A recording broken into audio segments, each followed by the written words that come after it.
Halo, apa kabar semua sekali? Halo Indonesia bisa menyapa Anda di rumah hari ini. Ya, serangkaian informasi terkini dan inspiratif akan kami hadirkan selama 1 jam ke depan. Antara lain, Metro Mini gabung Transjakarta, pemerintah siap kontrak perorangan. Ada pula pembebasan lahan Tangerang masih terkendala. Ya, selain itu hari ini Halo Indonesia akan membahas tentang penerapan kantung plastik berbayar selengkapnya dalam segmen Bincang.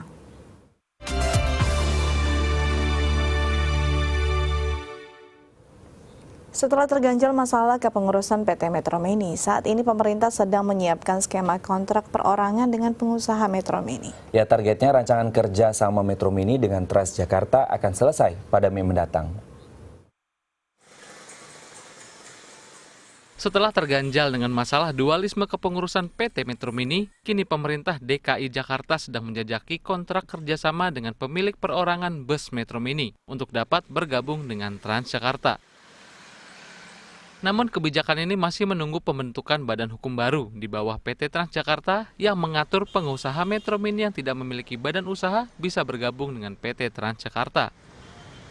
Sebab Peraturan Menteri Perhubungan Nomor 74 Tahun 2014 mengatur bahwa penyedia angkutan umum harus berbadan hukum, bukan bersifat perorangan.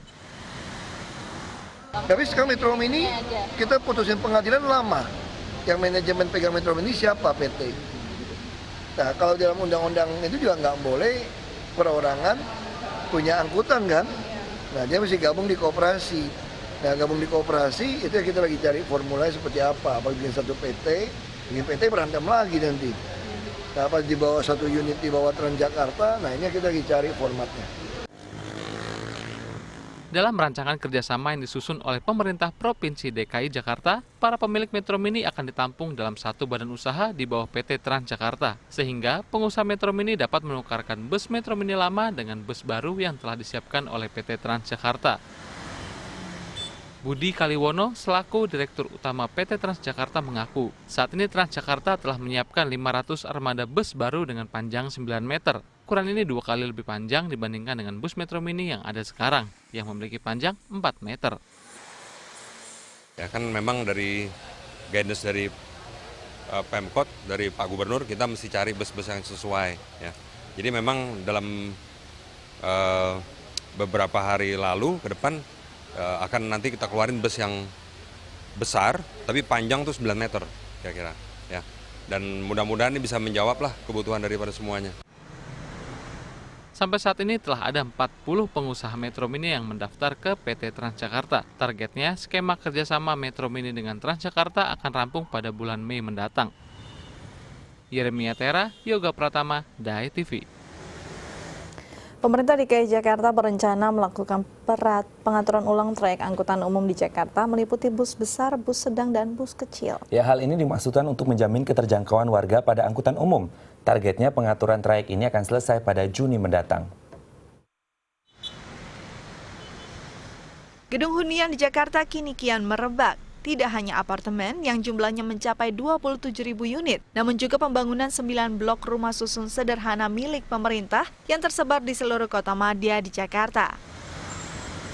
Maraknya pembangunan hunian baru ini mendorong pemerintah DKI Jakarta untuk melakukan penataan ulang trayek-trayek angkutan umum di Jakarta, meliputi angkutan bus besar, bus sedang, dan mikrolet. Hal ini bertujuan untuk memastikan keterjangkauan hunian dengan angkutan umum di Jakarta. Melakukan perbaikan sesuai dengan disesuaikan dengan kebutuhan masyarakat. Kan ada satu rute misalnya sebenarnya kebutuhan masyarakat sudah berubah gitu karena memang wilayah pemukimannya berubah, pindah gitu kan ya. Jadi itu yang mesti dilakukan rerouting supaya menyentuh kebutuhan masyarakat. Saat ini pemerintah terkait telah memiliki rancang bangun tata ulang trayek angkutan umum di Jakarta. Secara bertahap pemerintah akan mengganti atau menambah jumlah trayek angkutan umum di tiap daerah di Jakarta. Untuk tahun ini, pemerintah masih berfokus pada trayek angkutan bus besar. Targetnya, tata ulang trayek bus besar ini akan selesai bulan Juni mendatang. Sekarang ini baru trayek angkutan besar. Kan di sini ada 3 angkutan besar, angkutan sedang, dan angkutan kecil. Kita baru selesai angkutan besar. Nanti minggu besok kita masuk ke angkutan sedang. Ya, minggu besok lagi baru kita angkutan. Itu kan ngejelimet itu. Ya jangan sampai antara yang satu dengan yang lain tumpang tindih, itu yang kita lakukan. Pada tahun 2014, jumlah angkutan umum di Jakarta mencapai 19.000 unit dengan total trayek sebanyak 415 trayek. Kebijakan tata ulang trayek angkutan umum ini diharapkan dapat mengurangi kemacetan dan menjangkau lebih banyak lagi warga. Yeremia Tera, Syari Kurniawan, The ITV. Ya, pembebasan lahan warga terkait dengan pembangunan jalur kereta Bandara Soekarno-Hatta sudah dilakukan oleh PT Kereta Api Indonesia secara bertahap. Ya, sebagian warga Tangerang yang wilayah tempat tinggalnya akan dilewati jalur kereta ini bahkan sudah mendapat biaya ganti rugi dari PT KAI.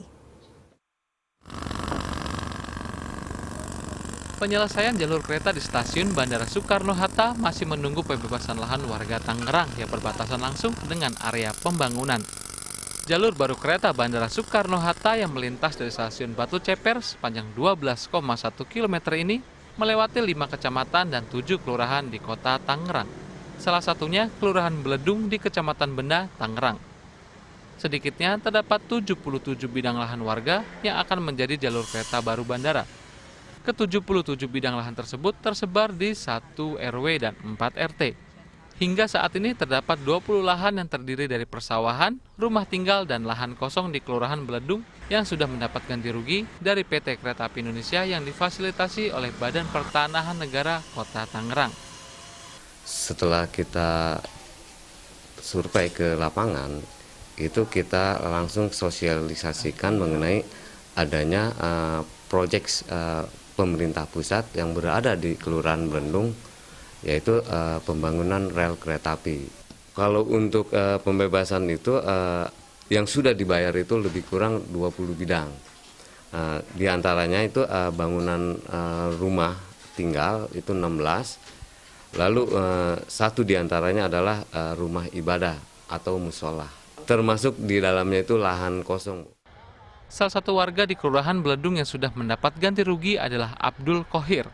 Mendapat ganti rugi atas lahan persawahan seluas 1.000 meter persegi yang dilewati jalur baru kereta menuju Bandara Soekarno-Hatta. Lahan persawahan yang berbatasan langsung dengan Bandara Soekarno-Hatta dihargai Rp1.020.000 per meter. Dari ganti rugi tersebut, Abdul Khohir mendapat penggantian sebesar Rp1.020.000.000. Ya karena ini kebutuhan negara, ya kita menerima apa adanya. Asal sesuai dengan harga sekarang, harga begini nggak terlalu murah, tidak terlalu mahal. Jadi kita menerima saja itu. Memang harga global ya, harga itu global, kita tahu ini dari jumlah tanah sekian, jumlah sekian, per meter itu nggak tahu kita. Hanya setelah saya hitung-hitung, kalau nggak salah itu per meter Rp1.028.000. Yang saya terima itu Rp1.059.000.000. Buat dipuas-puasin aja, udah begitu adanya. Pembangunan stasiun kereta Bandara Soekarno-Hatta ini ditargetkan rampung pada semester pertama di tahun 2017 mendatang. Masyarakat pun berharap pembangunan ini tidak hanya dapat meningkatkan infrastruktur kota, namun juga dapat meningkatkan kesejahteraan masyarakat di sekitarnya. Waude Rizky, Topan Iskandar, The ITV. Meskipun proses pembebasan lahan yang akan digunakan untuk jalur kereta Bandara Soekarno-Hatta telah dilakukan oleh PT KAI secara bertahap, ya, namun masih ada beberapa warga yang kurang setuju dengan pembebasan lahan tersebut. Proses pembebasan lahan warga di sekitar lokasi pembangunan jalur kereta Bandara Soekarno-Hatta telah dilakukan oleh PT Kereta Api Indonesia secara bertahap. Namun masih ada beberapa warga yang kurang setuju dengan proses pembebasan lahan ini. Selain sudah mendiami wilayah tempat tinggalnya selama berpuluh-puluh tahun, harga yang ditetapkan oleh PT KAI dianggap kurang menguntungkan bagi sebagian warga.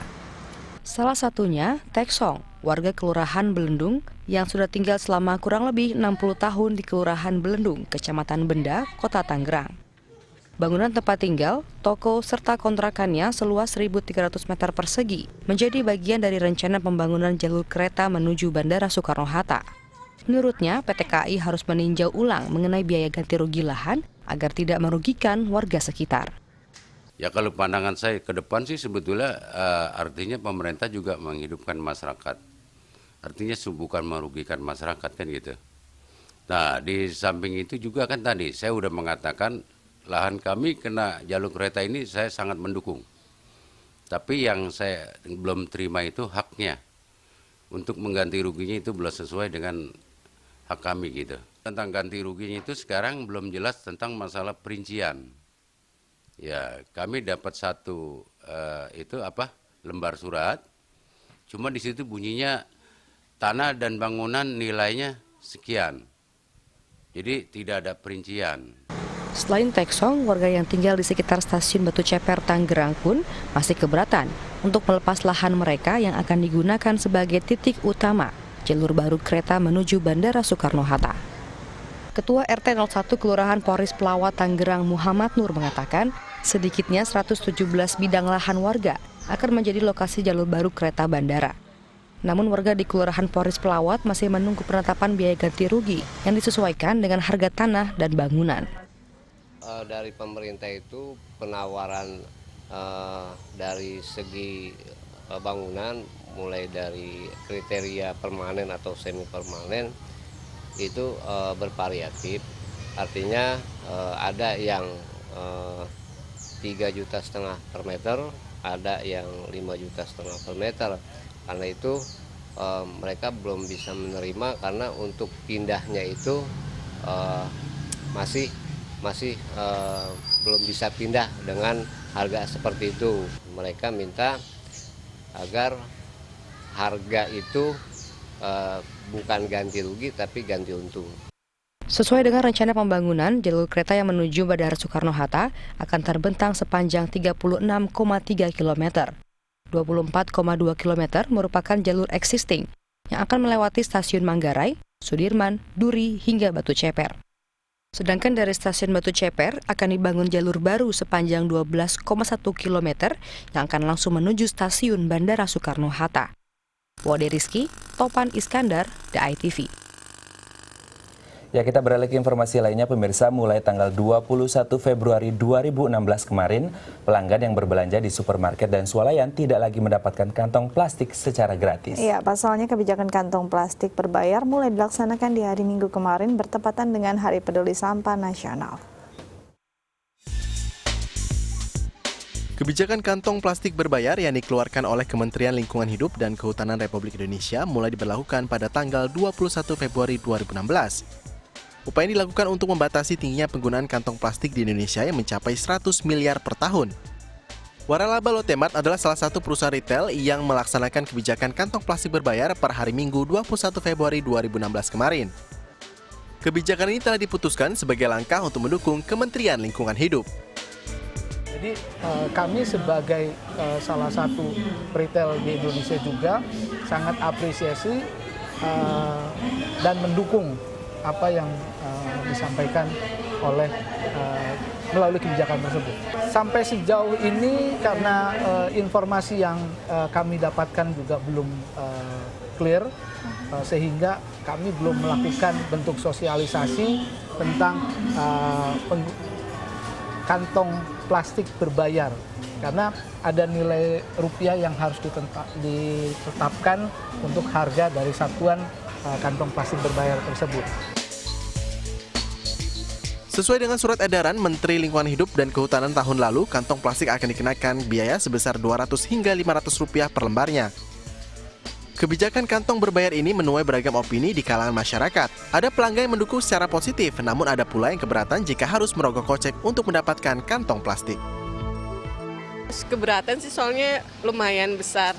Ya, saya sudah dengar itu, udah sejak dari bulan lalu kalau nanti plastik bakalan bayar. Untuk masyarakat yang masih mempergunakan plastik, lebih bagus kita untuk mempersiapkan diri beli tas. Jadi tas untuk belanja. Jadi sini udah kayak di Singapura aja ini, kita belanja itu udah pakai bawa tas sendiri gitu. Karena lebih untuk menjaga lingkungan, untuk ya lebih irit daripada kita harus bayar. Ya, kebijakan kantong plastik berbayar yang digulirkan oleh Kementerian Lingkungan Hidup mulai berjalan pada hari Minggu kemarin. Ya, namun ternyata kebijakan ini belum sampai disosialisasikan ke industri pasar tradisional. Padahal pasar tradisional juga merupakan tempat perbelanjaan bagi masyarakat yang menggunakan kantong plastik yang cukup tinggi. Kebijakan kantong plastik berbayar, sebagian masyarakat mengaku masih keberatan dengan sistem tarif kantong yang dibebankan kepada pembeli, karena akan menambah biaya pengeluaran belanja setiap hari. Berdasarkan pantauan tim Halo Indonesia, para pedagang pasar bersih tradisional di Jakarta Utara ini setiap harinya menyediakan 100 kantong plastik di setiap kios. Sehingga jika dijumlahkan kurang lebih 800 kantong plastik diberikan setiap hari kepada pembeli. Sebagian pedagang dan pembeli di pasar tradisional Modern Peak ini juga mengaku belum mendapatkan sosialisasi dari pihak pengelola pasar. Pembeli juga ada yang tidak setuju karena biaya plastik akan menambah biaya pengeluaran belanja mereka. Ya itu sih kan kalau pedagang saya nurut-nurut aja ya intinya. Mau digimanain kayak pemerintah, ya namanya kita hidupnya di dagang ya pasti ngikut-ngikut aja. Cuman mungkin apalagi kondisi lagi gini ya mesti dipikirin juga lah. Intinya sih gitu. Karena plastik kan karena kebutuhan ya, kalau tukang sayur kayak saya packing mau pakai apa kalau nggak ada yang lain gitu. Kecuali ada yang lain apa gitu. Oh, tidak setuju dong. Alasannya akan menambah biaya lagi. Sebab kan sekarang ini kan lagi zamannya penghematan ya. Nah, kalau disuruh beli lagi, saya pikir lebih baik bawa kantong sendiri kali ya. Kalau kena biaya, kayaknya keberatan ya. Ya pastinya udah nambah ongkos lagi, nambah biaya lagi. Jadi harga barangnya tadinya kan nggak mahal, mungkin jadi nambah mahal, ya kan? Biasanya sih kalau mau belanja gitu kan, saya ada bawa tas sendiri sih, ada kantong belanjaan atau pakai dorongan gitu. Tim Liputan, DAI TV. Ya, selanjutnya kami akan membahas tentang kantong plastik berbayar, namun setelah jeda berikut tetap bersama kami di Halo Indonesia.